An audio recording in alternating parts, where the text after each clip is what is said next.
Ladies and gentlemen, as the captain and crew of this fine vessel will well understand, when you have a leak in the borders of a state, you do everything you can to seal that gap. But what you don't do is open the floodgates to any and all people who want to enter your country.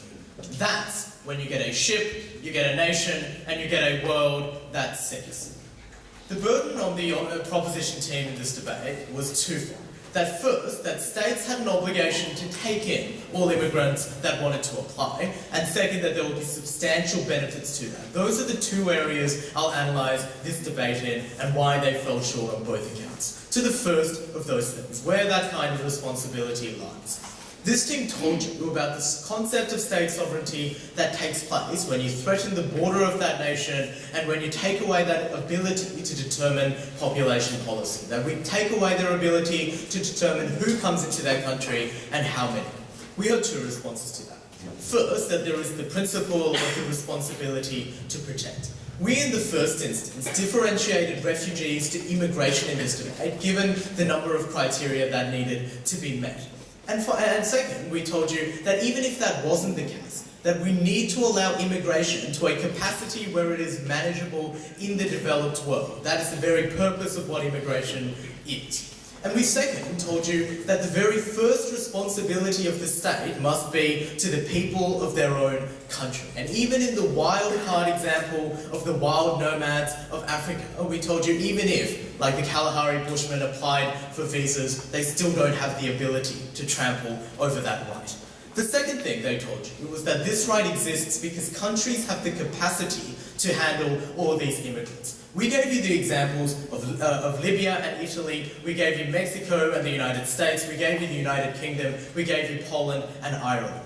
No responses on any of those examples that proved that the vast harms that exist for these countries are tremendous and that it leads to a country that can't function. This team asked for a response on their principle many times. Our response was clear.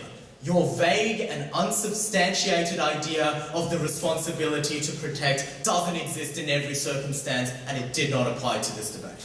In reflecting upon the second issue, let's talk about the benefits that exist to these countries. We told you about the developed world first. Under this, we first talked about the economic circumstances in those countries, what this does for jobs and welfare. The promises we heard from the second and third speakers from this debate about why they will work hard and fill the shortages in those countries fell short of the empirical reality of the troubles and the plight of a country like Italy and countries like the United States, which already has unemployment and simply cannot fit any more in. Furthermore, we told you when it came to crime that we need to crack down on those practices, that allowing a border to be disrespected and to opening that up is exactly the kinds of things that leads to things like drug trade. To the very idea that came up quite late in this team's case, that this already happens, thus it is better to know, we told you very clearly that simply knowing that millions of people are entering your country doesn't do you any good if there is no means of solving that issue, if there is no means of putting forward population policy. Second, what does this do for the developing world? We told you two things that are likely to happen. We told you in the first instance that people, and usually skilled and wealthy people, are likely to move out of that country, condemning this world to years more of disease and poverty and famine. And furthermore, we told you that it is unlikely that people will simply send money back to their family, given that people are likely to be in that country with them. We also told you that this isn't a debate about non-government organisations, because that kind of aid can already happen. Ladies and gentlemen, because state sovereignty needs to exist for a reason, because immigration can only be viable when it can be supported, we were very proud to